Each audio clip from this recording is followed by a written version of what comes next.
1, 2, 3! Akala nyo ba laro lang ito? Para sa kanila, ito ang simula ng kanilang pangarap. Kung bilib ka sa determinasyon ng ating mga batang atleta, i-click mo na ang subscribe button at samahan mo kaming tutukan ang journey nila. Ang Sariaya Longganisa 9 Under Team nakatakdang sumabak sa kanilang pinakaunang liga. Sa mata ng anak ko at ng kanyang mga kakampi, hindi lang ito basta basketball. Ito ay isang malaking adventure. Pagdating pa lang sa court, naramdam mo na ang tensyon.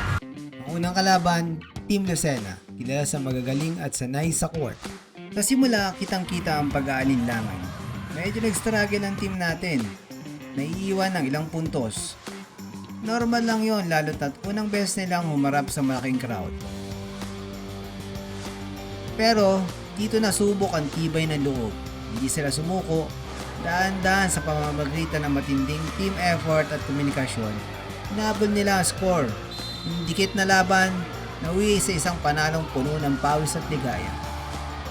Walang batang manlalaro ang mananalo kung mag-iisa lang siya. Natutunan nilang magtiwala sa kakampi. Kahit natatalo sa simula, ang determinasyong bumawi ang naghihiwalay sa sumusuko at sa lumalaban.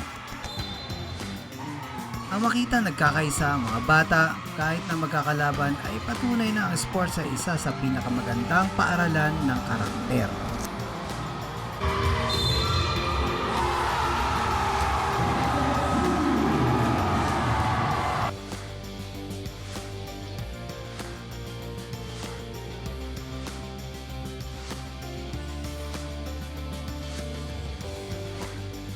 Dito ko napagtanto, hindi lang pala panalo ang mahalaga sa basketball.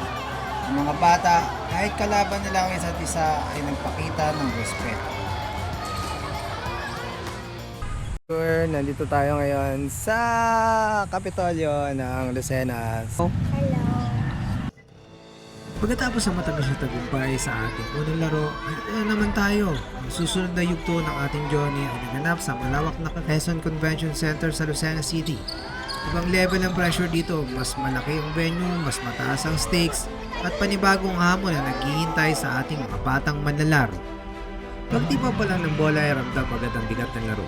Hindi naging madali ang umpisa ng mga kalaban sa first half at kitang-kita sa mga bata ang hirap na makascore. May excitement na dala nila na palitan ng challenge kung paano babasagin ang depensa ng ating mga katunggali. May mga pagkakataon na halos mawala na ng focus, pero isa lang ang pinaghahawakan nila. Hindi pa tapos ang laban. Pero dito natin makikita ang tunay na puso ng Team Sariaya Longganisa. Hindi sila nagpapadala sa panguna ng kalaban. Dito lumalabas ang kanilang agresibong laro, ang depensa, napakahigpit, halos sasawayan na nila ang binabantayan. Yung tipong wala kang espasyong makukuha. Walang bolang basta-basta makakalusot. Sa bawat steal, sa bawat hustle, sa rebound, unti-unti nila kinakain ang lamang na kalaban. Bawat puntos ay pinaghihirapan. Ang bawat boses na naririnig sa court ay nagpapatunay na hindi sila susuko ng basta-basta. Pagdating ng huling quarter, nagbago ang lahat. Mula sa pagiging underdog sa unang bahagi, ang Sariaya Longganisa na ang umahawak ng manibela. Alamang, lumayo at sa huling nakuha ang panalo.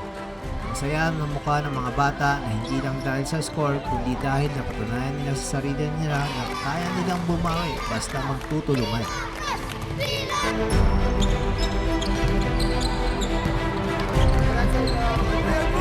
Sariaya Longganisa! 1, 2, 3!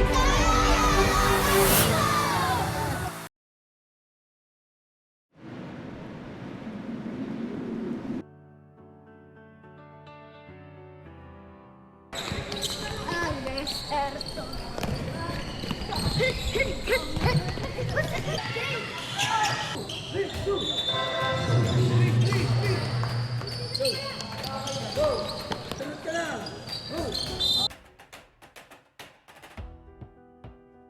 Lahat ay lalaro.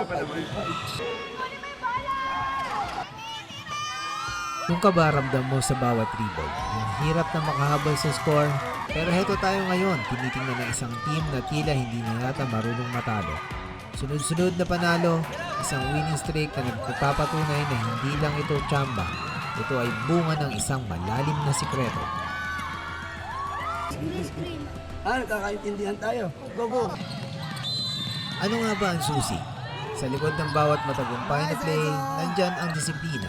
Ang malaking tulong ni Coach Sunny, isang mentor na hindi lang basketball ang tinuturo, kundi kung paano lumaban ng tama. Halos araw-araw na practice, yung pagod, yung pawis, yung paulit-ulit na drills. Dito hinuhubog ang karakter. Hindi lang sila nagpapatubo ng galing, nagpapatubo sila ng determinasyon na hindi kayang bilhin ng kahit anong sapatos o jersey. At syempre, hindi ito mabubuo kung wala ang suporta ng bawat magulang. Yung pasensya natin sa sideline, yun ang nagsisilbing gasolina ng mga bata.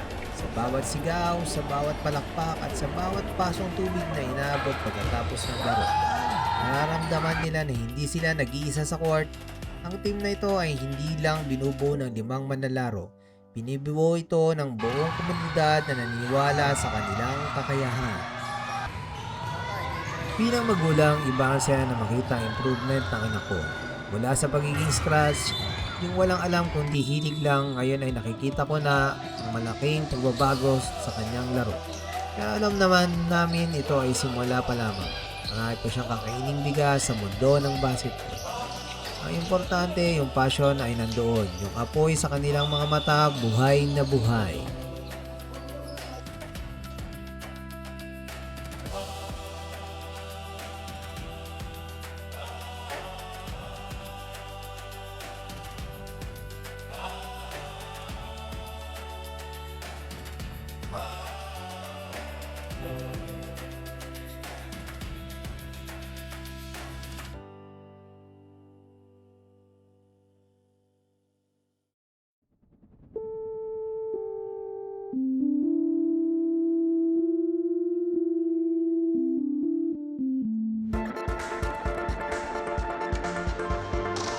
Narito na tayo ang huling yugto, ang pinakahihintay na sagupan para sa kampyonato.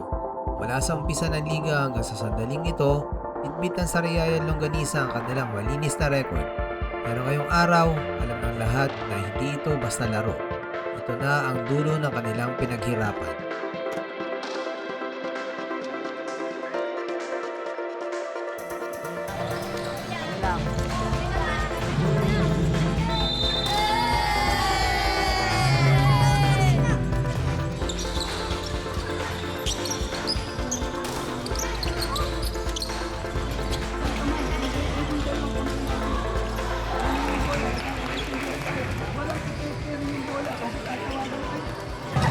Aggressive tayo.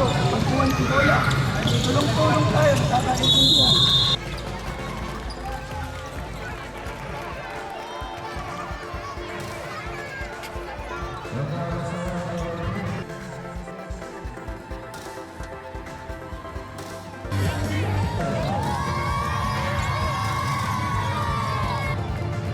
Anak na manager namin yan!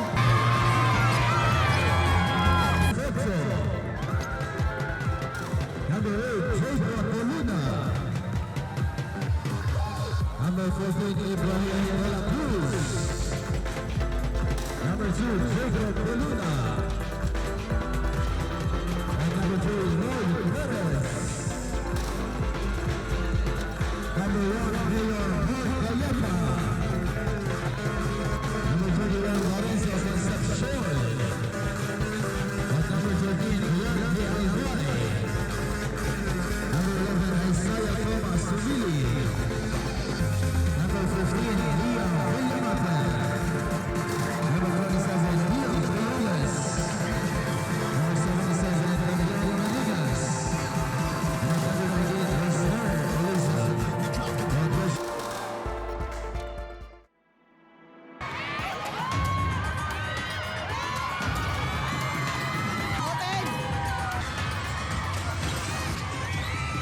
Pagtipa pa lang uminit na agad ang laban. Hindi lang sa loob ng court nagkaroon ng bakbakan, kundi pati rin sa bawat sigawan ng mga supporters sa gilid. Grabe ang enerhiya, walang gustong magpatalo, walang gustong sumuko. At tulad ng mga nakarang laro, muli na una ang kalaban. Talagang hinahamon ang tibay ng ating team.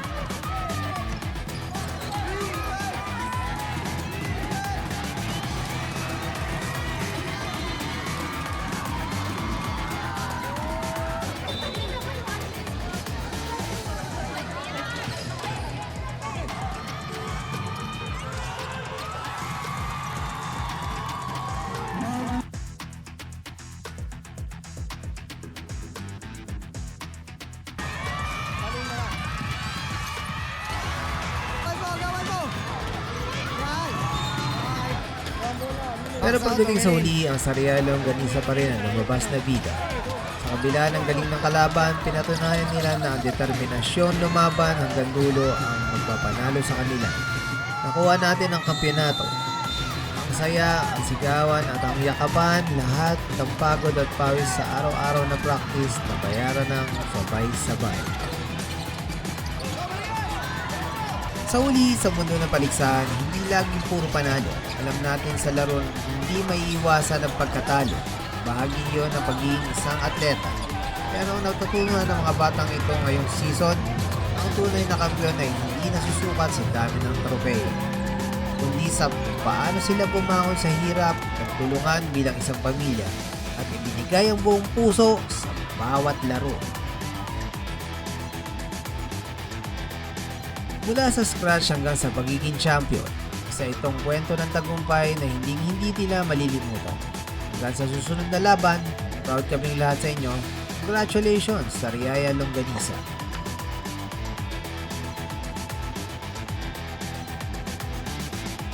At kung nagustuhan mo ang video ito, baka naman pa-like, subscribe and comment na rin. Muli, this is Basilio Adventure, dahil ang adventure ko ay adventure nyo.